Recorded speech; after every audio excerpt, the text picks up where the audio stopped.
Boa tarde, a família IKB. Gostaria inicialmente de agradecer a oportunidade e a confiança depositada na realização desse trabalho de hoje, em especial nesse mês, importante para a casa, que está completando 97 anos de existência. É uma vida, 97 anos, completado no dia 2 de novembro, Uma casa que eu aprendi a gostar. Interessante que a primeira vez que eu fui no IKB foi para realizar uma palestra com o companheiro de jornada Francisco Ricardo. Mas depois a espiritualidade parece que tinha já um planejamento para mim em relação ao IKB, que foi participar dos grupos de estudo aos domingos, os encontros que nós realizamos aos domingos no estudo da doutrina espírita, domingo de manhã, fazendo esse trabalho maravilhoso. Então, agradeço a casa, me sinto feliz de estar participando desse momento especial e gostaria de deixar o parabéns aqui para todos, trabalhadores, para a equipe espiritual da casa, por esse trabalho maravilhoso. E Edivaldo, no trabalho que ele fez, que eu assisti no dia 2, ele lembra uma mensagem, que eu trouxe aqui para compartilhar. Eu acho essa mensagem profunda. Quando Joana de Ângeles, através de Edivaldo Franco, vai dar vamos dizer assim, um adjetivo, vai definir, dar uma definição para o IKB. Um posto avançado em rude campo de batalha. Grande responsabilidade, realmente é uma bênção da espiritualidade, é um trabalho muito bonito e, como a própria Joana diz, um posto avançado em rude campo de batalha. E vocês, trabalhadores de hoje, de ontem, têm conseguido superar essa batalha. Então, parabéns à casa, mais uma vez. E o tema escolhido para hoje é um tema especial, compaixão sempre. É um título de um dos capítulos dessa obra de Joana de Ângeles, Atitudes Renovadas, O próprio título da obra já nos convida a renovar as nossas atitudes, a renovar os nossos comportamentos. E um dos convites que ela nos faz, que o livro nos faz, exatamente é esse: exercitarmos a compaixão sempre. E quando me veio esse tema compaixão sempre, eu me lembrei de uma mensagem que foi passada através do WhatsApp. É uma mensagem de Rossandro, atribuída a Rossandro, que fala exatamente de compaixão, onde ele diz: se sua compaixão não inclui você mesmo, ela é incompleta. Que boa reflexão para a gente, Principalmente nesse momento inicial, que já que a gente vai falar de compaixão sempre, Rossandro está nos alertando a respeito de: se a compaixão não incluir a gente, Se a nossa compaixão não inclui a gente, ela é incompleta. E essa semana, preparando o material para hoje, eu busquei uma definição de compaixão. E talvez a definição mais adequada para o trabalho de hoje, para o tema, para desenvolver o tema de hoje, Joana, essa definição. Compaixão pode ser descrito como uma compreensão, a compaixão pode ser descrita como uma compreensão do estado emocional de outra pessoa. Então a gente junta essas duas definições, a de Rossandra e essa que eu peguei consultando na internet. Então, a compaixão pode ser descrita como uma compreensão do outro, uma compreensão do estado emocional que o outro se encontra. De repente, alguém reage de uma forma em relação a nós mesmos, responde de uma forma mais agressiva, mais rude em relação a algo que a gente fala, a algo que a gente comenta. Então essa compreensão, realmente essa compaixão, essa compreensão desse estado emocional que a pessoa se encontra. A gente compreender que é o momento do outro, como também nós temos o nosso momento. É por isso que eu achei interessante essa frase atribuída a Rossandra, que se a nossa compaixão não incluir a nós mesmos, ela estará incompleta. Porque se o outro muitas vezes tem um comportamento inadequado, um comportamento mais áspero, mais rude, mais intempestivo, nós também muitas vezes agimos também dessa forma, mesmo que a gente não queira. Lembremos Paulo, né? Dizia, não faço o bem que quero, mas o mal que não quero, porque o mal ainda habita em mim. Essa frase de Paulo, que a gente ouve tanto, mas é importante que a gente ouça, mas não simplesmente ouça, mas traga para a nossa vida.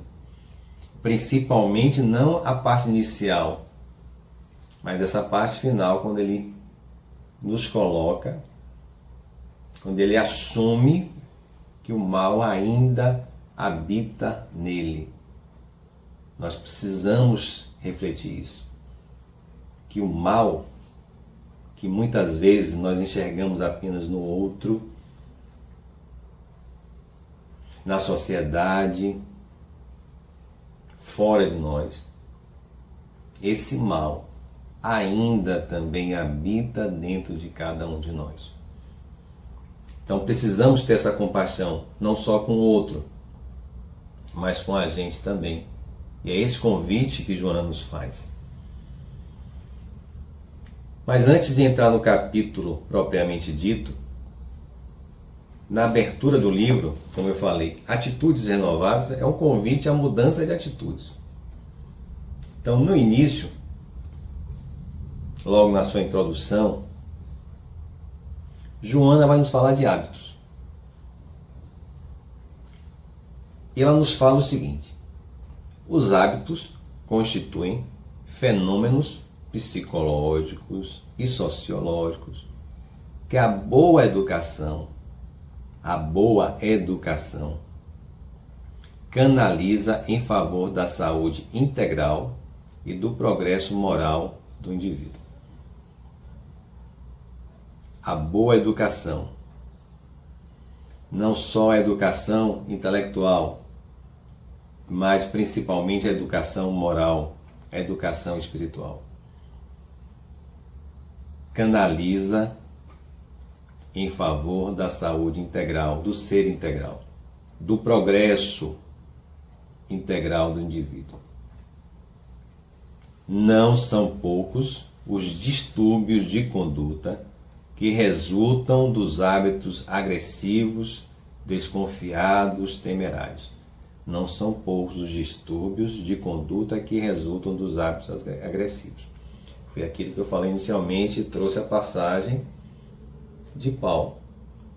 Muitas vezes nós buscamos nos educar durante a nossa trajetória evolutiva, já buscamos essa educação em outras existências, estamos buscando ainda aprimorar nesta existência, iremos ter que buscar aprimorar em diversas outras existências,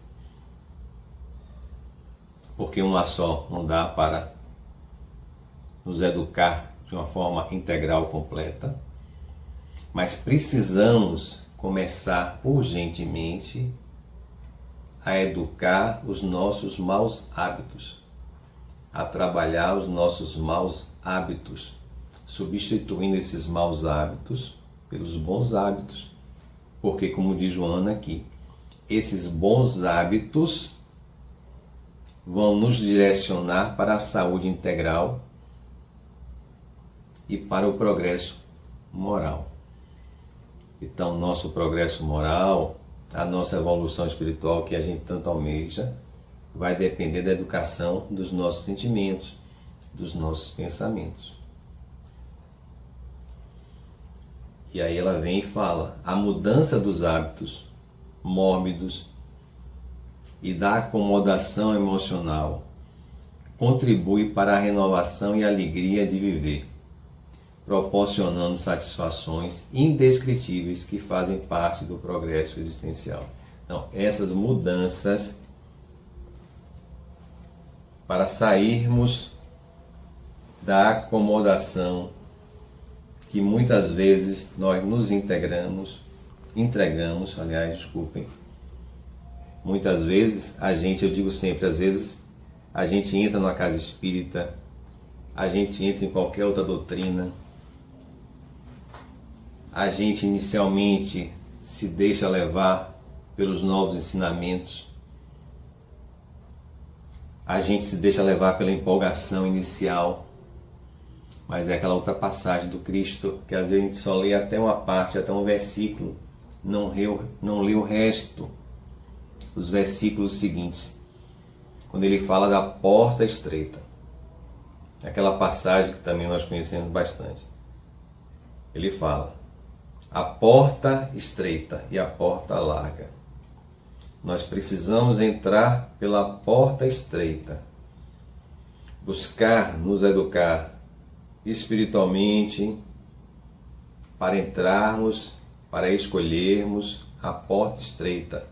Mais adiante ele diz, a porta é estreita e o caminho é apertado. Não basta só entrar, é necessário se manter no caminho estreito.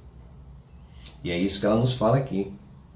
Essa mudança desse hábito, substituindo os maus hábitos pelos bons hábitos, nos ajuda nesse progresso moral, nesse progresso espiritual, nos trazendo a paz tão desejada, a alegria tão desejada.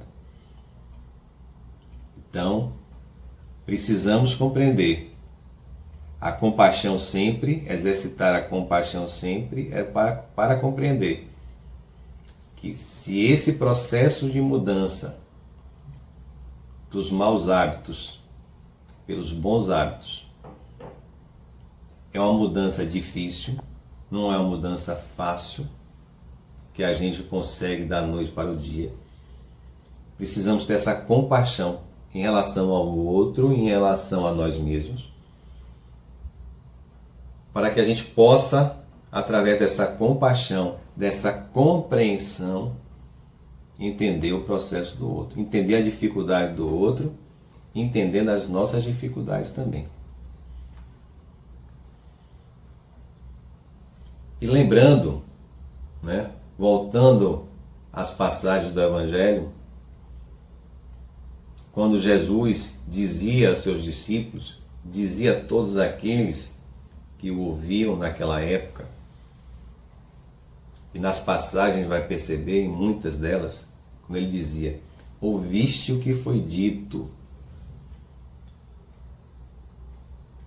porém, agora eu vos digo. E numa leitura a respeito dessas passagens, tem um livro, Luz Imperecível, que é um livro publicado pela União Espírita Mineira, onde ele vai trazer a interpretação desse porém. E eu gostaria de compartilhar com vocês. A conjunção porém, diz o livro, represa o fluxo do sentido do ensinamento para lhe dar outra direção. Então essa conjunção porém que Jesus nos traz é um convite para mudança de direção. Mudança de direção significa o quê? Mudança de hábito. Mudança de comportamento, mudança de pensamento, mudança de sentimento. Ouviste o que foi dito. Você no passado fazia de uma forma de acordo com a sua evolução espiritual, de acordo com o seu entendimento, com a sua educação, seja intelectual, seja moral, de acordo com suas necessidades da época. Mas agora, porém agora eu vos digo, você agora está no patamar de evolução mais avançado, você já tem uma educação moral e intelectual que não atende mais àquelas necessidades do passado. Uma educação moral, uma educação espiritual que está te convidando a novos comportamentos, a novos hábitos.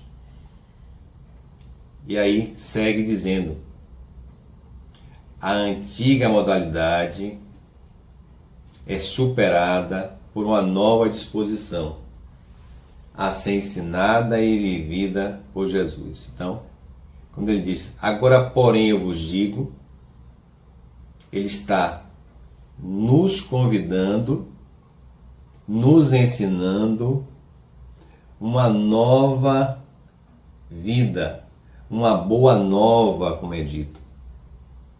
Lembre-se quando ele dizia, ouviste o que foi dito, amai os vossos amigos e odiai os vossos inimigos, mas agora eu vos digo, amai até os vossos inimigos.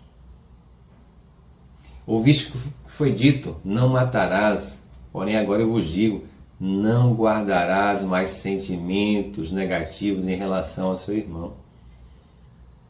O convite do Cristo é para algo maior, é para um comportamento mais evoluído, é para uma mudança de atitude, é para uma transformação espiritual.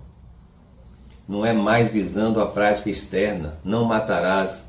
Nós não matamos mais.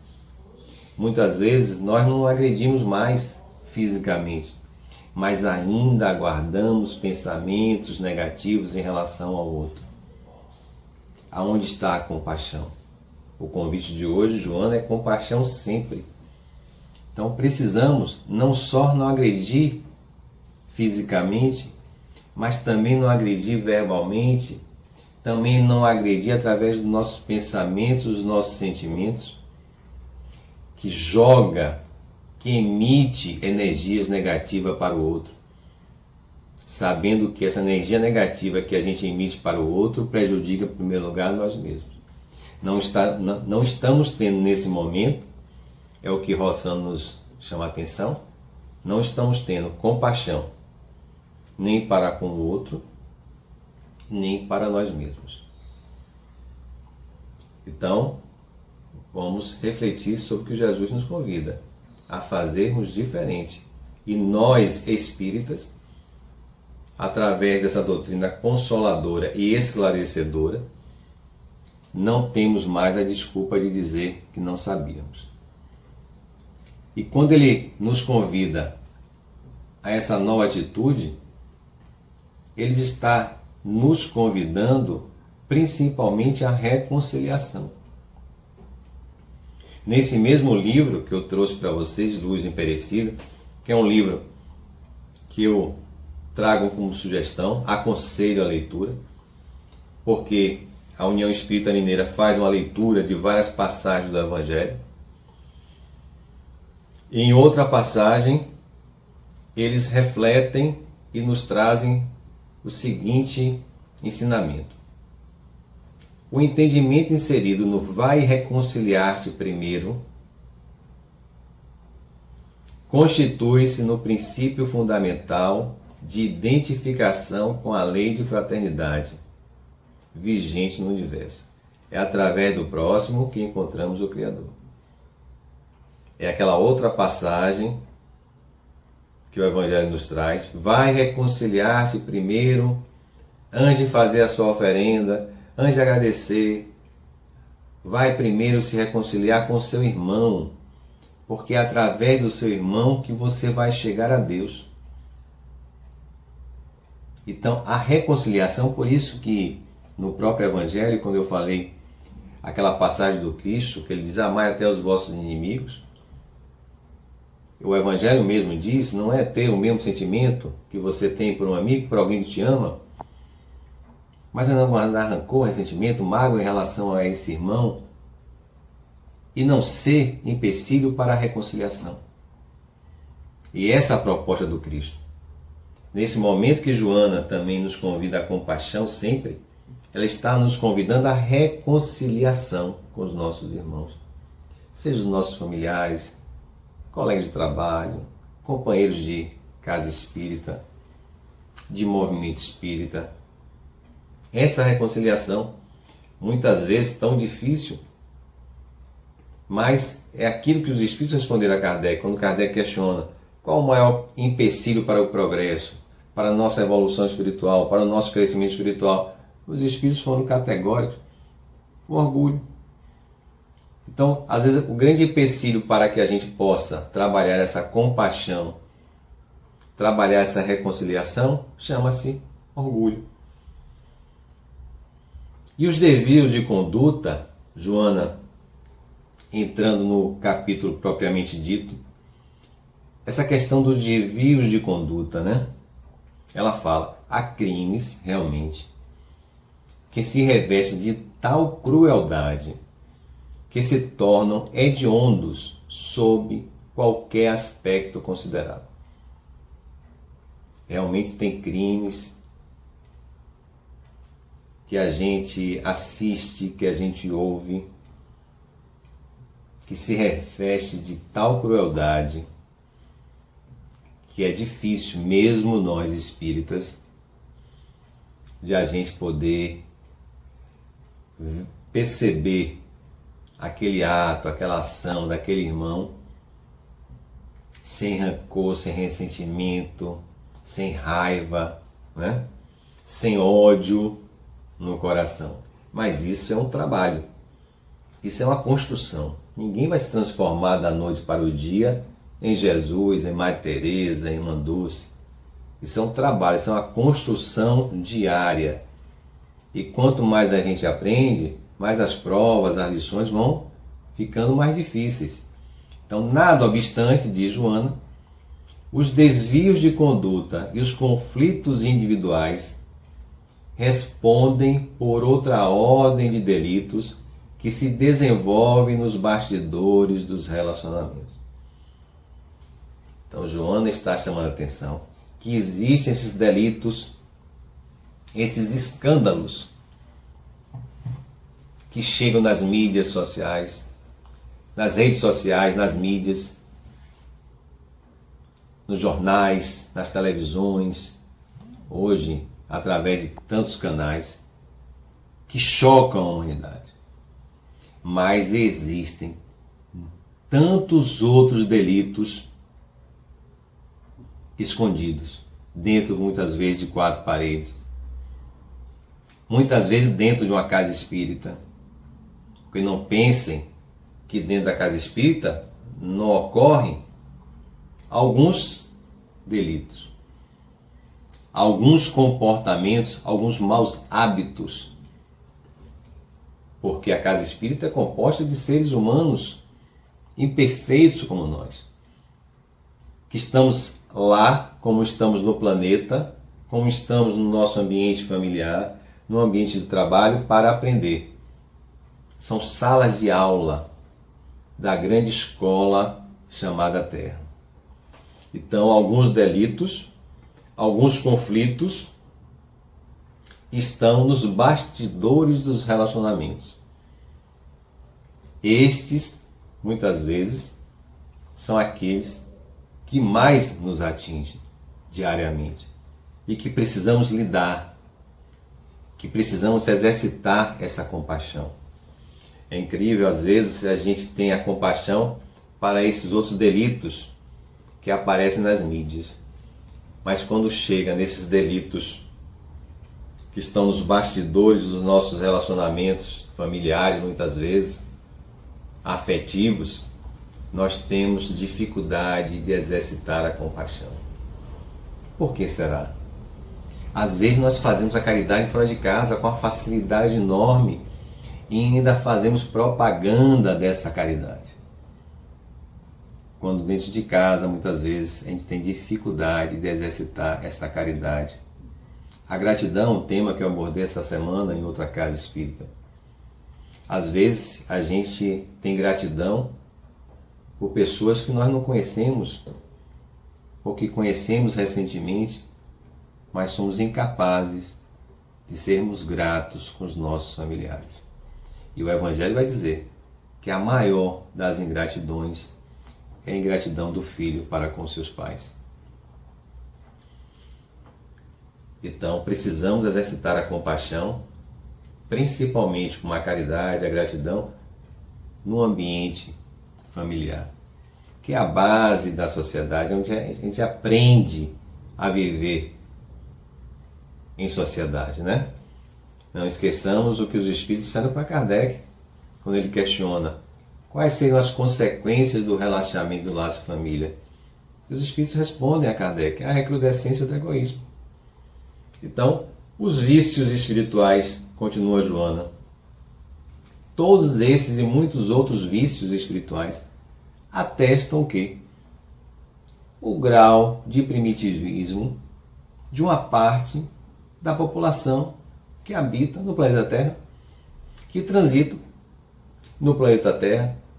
E ela fala, atestam o grau de primitivismo em que transitam muitos milhões de seres humanos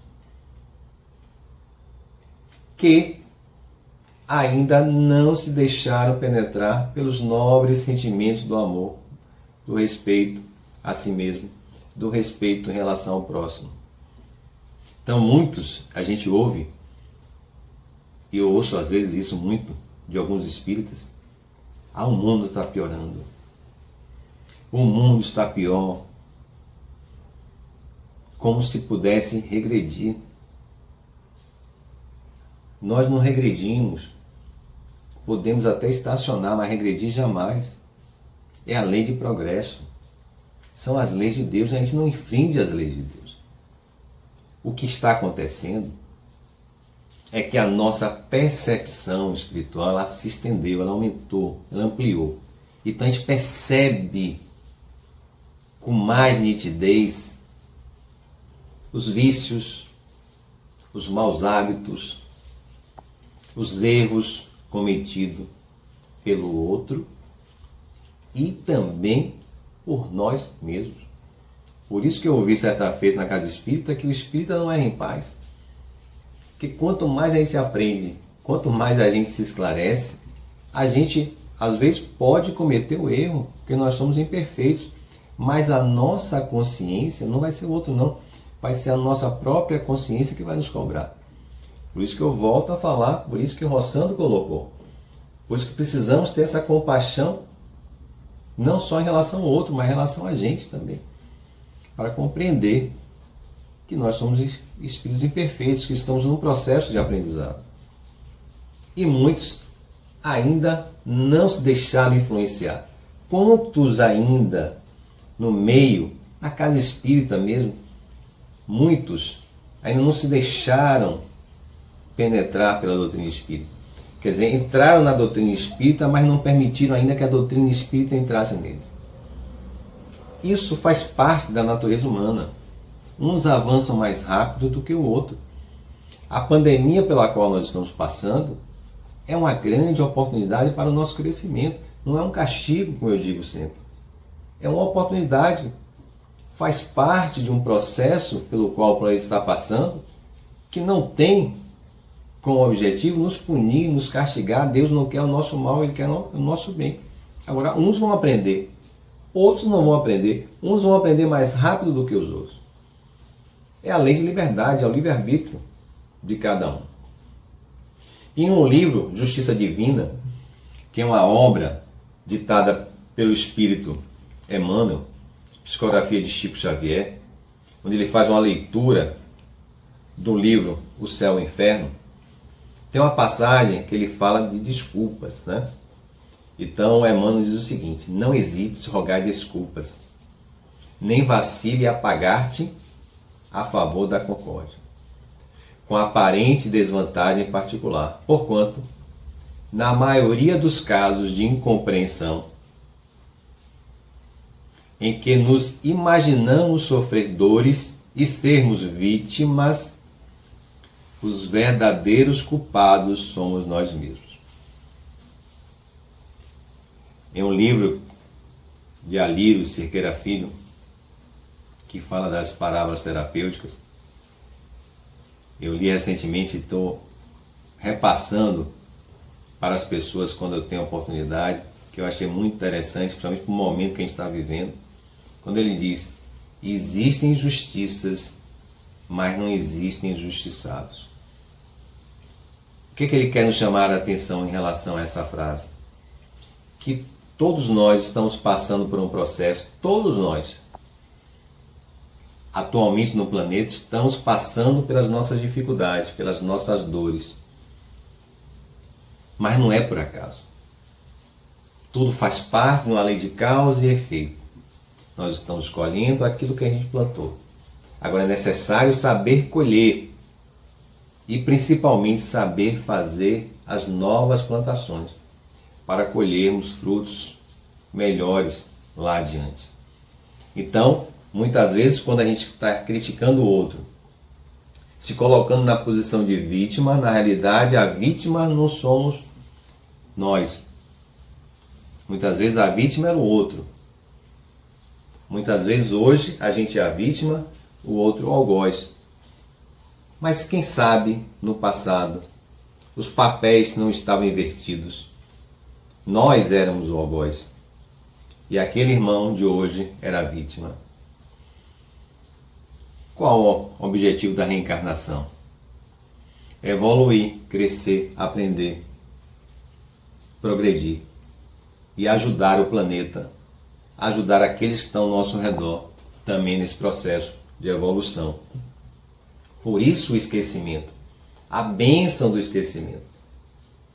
Não lembrar o que eu fui no passado, deixei de ser, mas procurar fazer diferente hoje, né? Praticar o bem hoje. E uma das formas de praticar o bem, de exercitar o bem, é buscar a reconciliação, é buscar a compaixão, é praticar a gratidão.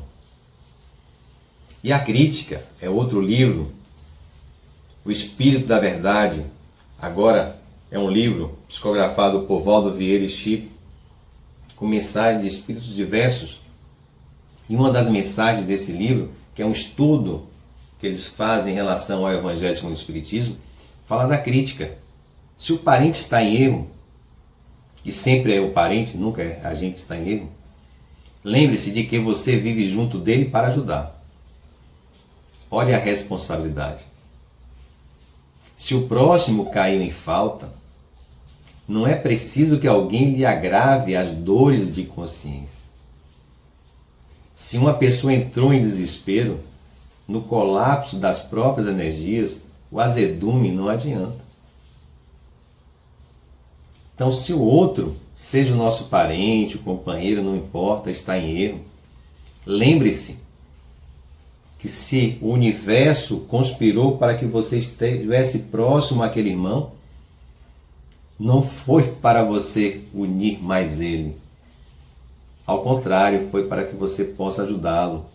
Não foi para que você agravasse a situação dele, as dores da consciência dele, mas foi para que você ajudasse ele a sair daquele processo. Então, observe a nossa responsabilidade. É muito grande. A parceria mental. Jesus recomendou que não se deve resistir à tentação dos maus, sintonizando com eles, entrando em parceria mental. Por isso, quando ele diz, não responda ao mal com o mal, porque esse mal vai fazer mal em primeiro lugar a você mesmo. Essa parceria, essa sintonia mental. Então, no momento que o mal aparece, que o mal é direcionado para você, não sintonize com ele.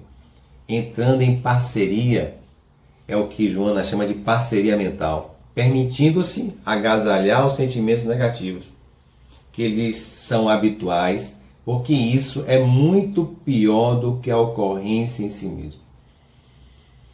É o que o Evangelho nos diz. O mal muitas vezes não está no fato em si, mas nas consequências desse fato. Então, se o mal envolve você, se o mal de repente está naquele ambiente, se o mal está sendo direcionado para você por alguém, seja um familiar, um conhecido, um companheiro, um colega de trabalho, não sintonize com essa energia. É o que o Evangelho nos propõe, é o que Jesus nos propõe dizendo, porém agora eu vos digo, não respondei o mal com o mal, não mais dente por dente, olho por olho, mas respondei o mal com o bem que já está em você, que quanto mais você praticar o bem, menos espaço haverá para o mal. Sustentação vibratória emocional, porque se o mal, olha o que o João nos diz, se o mal não receber a contribuição da revolta da vítima, da sua mágoa, do seu desalento, eis que perde o significado infeliz por falta de sustentação vibratória. Uma única atitude, no entanto, deve ser mantida ante as ocorrências danosas desses dias pelos quais nós estamos passando, que é o perdão. Nesse momento pelo qual nós estamos passando, nós estamos sendo convidados constantemente a exercitar o perdão. Por quê? Porque através do perdão, da reconciliação, que a gente vai quebrar esses laços que foram construídos, muitos deles, durante muitas e muitas existências. Laços que estão nos ligando a diversos outros irmãos. E alguém precisa desfazer esses laços. Não fique esperando que o outro dê o primeiro passo. Dê você o primeiro passo. O arrependimento, como diz no livro do Céu e Inferno, são as 3 etapas. O arrependimento, a expiação e a reparação. A reconciliação faz parte dessa reparação. Quantos belos exemplos nós temos no Evangelho, na literatura espírita, de espíritos que no lugar de se vingarem, trabalharam o perdão. E quem foi o mais beneficiado, senão aquele que exercitou o perdão? Porque o egoísmo e o orgulho, como diz o Evangelho segundo o Espiritismo, se o amor do próximo constitui o princípio da caridade, amar os inimigos é a mais sublime aplicação desse princípio. Mostra que você realmente venceu essas 2 chagas da humanidade, o egoísmo e o orgulho, que ainda vive dentro de cada um de nós. E a gente vai começar a perceber que os maiores inimigos não estão fora, estão dentro de nós. E esses 2 são os maiores inimigos que nós temos ainda, que nós guardamos dentro de nós, o orgulho e o egoísmo. E o Evangelho, como eu falei, nos convida a retribuir o mal com o bem. Amar os inimigos, diz o Evangelho, é não desguardar ódio, nem rancor, nem desejo de vingança. É perdoar-lhes sem pensamento oculto e sem condições o mal que nos causa. É não opor nenhum obstáculo à reconciliação com eles. É esse o verdadeiro convite que o Cristo nos faz ao nos falar. Porém, agora eu vos digo, amai até os vossos inimigos. É não guardar nenhum sentimento negativo, ruim em relação aos nossos irmãos, porque esses sentimentos vão fazer mal, vão prejudicar inicialmente e principalmente a nós mesmos. Desculpando, perdoando, são essas duas atitudes, desculpar, perdoar, como diz Joana. Mediante essa atitude, que dá a medida possível do infortúnio do algoz, a sua vítima pode sim compadecer-se do desditoso, não mais se permitindo vencer pelo ressentimento, mas desculpando-se, perdoando, em relação ao crime cometido. Então vejam, é uma mudança de hábito, é uma mudança de comportamento. Na realidade, é como a gente comentou no início, é uma compreensão do estado emocional e espiritual do nosso irmão. Como a gente gostaria que o outro compreendesse o nosso estado emocional e espiritual de um determinado momento, a gente também tem que exercitar essa compreensão em relação ao outro. Isso que é compaixão. Esse é o grande convite de Joana. Essa compaixão sempre. Porque essa compaixão sempre, esse novo hábito do perdão, de trabalharmos a indulgência, a benevolência, a fraternidade, a gratidão constante, é que nos leva a esse progresso moral e espiritual que Joana nos fala. Todos aqueles, porém, que são vítimas dessas condutas desvairadas, recuperam-se de erros não menos graves que cometeram anteriormente, edificando-se, reparando-os agora, a fim de ascenderem pela escada do progresso moral e do progresso espiritual. Então, tudo o que está acontecendo à nossa volta, tudo o que ocorre na nossa vida, na nossa trajetória, na nossa caminhada, naquele caminho de volta ao Pai, são pedras e espinhos que nós mesmos colocamos no caminho e agora estamos retirando, estamos aprendendo, estamos nessa escala evolutiva, aprendendo, nos educando espiritualmente. Os erros cometidos no passado, nós estamos superando eles no momento, no presente, através dessa mudança de hábito, dessa mudança de comportamento. É como diz Karl Mascarenhas em um livro, Mudando para Melhor. Uma frase que eu guardo até hoje e gostaria de compartilhar com vocês. Às vezes, observe o que ele nos diz, às vezes o outro nem mais se recorda do ocorrido, ou nem sabe quem provocou de sabor, nem lembra de você, nem sabe mais o seu nome. O tempo já passou e o ofendido quer manter aberta a ferida, quer conservar a dor consigo. Conservar rancor é manter-se na gaiola do passado. Então, muitas vezes, somos nós que continuamos a alimentar aquele ressentimento, aquela mágoa. O outro já seguiu sua trajetória, nem mais lembra da gente. Já esqueceu e a gente continua alimentando esse vínculo, esse ressentimento e essa mágoa, ficando preso, como diz o Karl Mascarenhas, nessa gaiola do passado, que não nos permite evoluir. Sentir-se magoado e não procurar resolver a situação com o outro é adiar a possibilidade de avançar na vida. Só cresce e se liberta de seu passado quem compreende e perdoa o outro, esquecendo a mágoa sem humilhá-lo. Só cresce, observe esse final. É do livro Psicologia e Espiritualidade de Adenauer Novaes. Só cresce e é feliz quem sabe perdoar.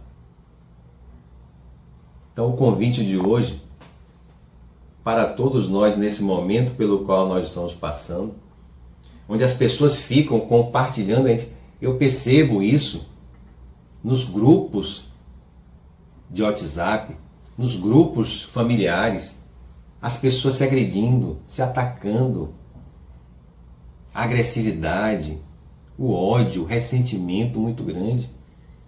O convite que a pandemia nos faz, que esse momento pelo qual o planeta nos faz, é para nos reconciliarmos, é reaprender a viver em família, reaprendermos a vivermos como irmãos, como filhos de um mesmo Pai, que é amor. Um Pai que é infinitamente amoroso. Não percamos essa oportunidade, alimentando ressentimentos e ódio dentro de nós. Mas ao contrário, compreendendo o nosso irmão, compreendendo a nós mesmos, buscando exercitar a compaixão sempre. E como frase final, uma frase de William Shakespeare, pelo menos uma frase atribuída a ele. Guardar mágoa é o mesmo que tomar veneno e esperar que o outro morra. Só faz mal, principalmente aquele que alimenta esse sentimento negativo. Então, mais uma vez, parabéns à casa. Mais uma vez, obrigado pelo acolhimento, pela confiança, pelo convite. Que o Mestre, amigo Jesus, nos envolva nesse momento, envolva os nossos lares, os nossos familiares, nos encha de compaixão, nos envolva na gratidão, na compreensão da vida. Agradeçamos ao Pai de amor e bondade pela oportunidade de estarmos aqui nesse momento no planeta, passando por todo esse processo pelo qual o planeta está passando. E que Ele possa nos ajudar a abrir a mente e o coração para aprendermos, nos esclarecermos na busca da nossa evolução e do nosso crescimento espiritual. Que a paz, o amor e a alegria esteja com todos nós, hoje e sempre. Que assim seja.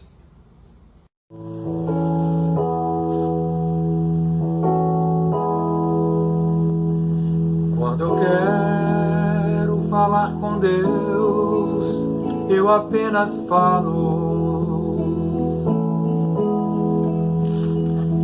Quando eu quero falar com Deus, às vezes me calo e elevo o meu pensamento, peço ajuda no meu sofrimento.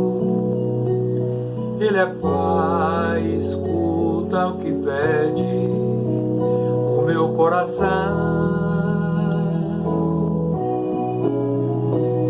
Quantas vezes falando com Deus, desabafo e choro, e alívio pro meu coração eu a Ele imploro. E então sinto a sua presença, seu seu amor, sua luz tão intensa, que ilumina meu rosto e me alegra em minha oração. Quanta paz, quanta luz, Deus nos ouve e nos mostra o caminho que a Ele conduz. Deus é paz, Deus é luz. Deus nos fala que a Ele se chega, seguindo Jesus. É tão lindo falar com Deus em qualquer momento. Deus que vê uma folha que cai e é levada ao vento. Não existe onde Ele não esteja. Ele pode escutar nossa voz. Deus no céu, Deus na terra, onde esteja, está dentro de nós. Quanta paz, quanta luz, Deus nos ouve e nos mostra o caminho que a Ele seduz. Deus é paz, Deus é luz. Deus nos fala que a Ele se chega, seguindo Jesus. Quanta paz, quanta luz, Deus nos ouve e nos mostra o caminho que a Ele conduz. Deus é paz, Deus é luz. Deus nos fala que a Ele se chega, seguindo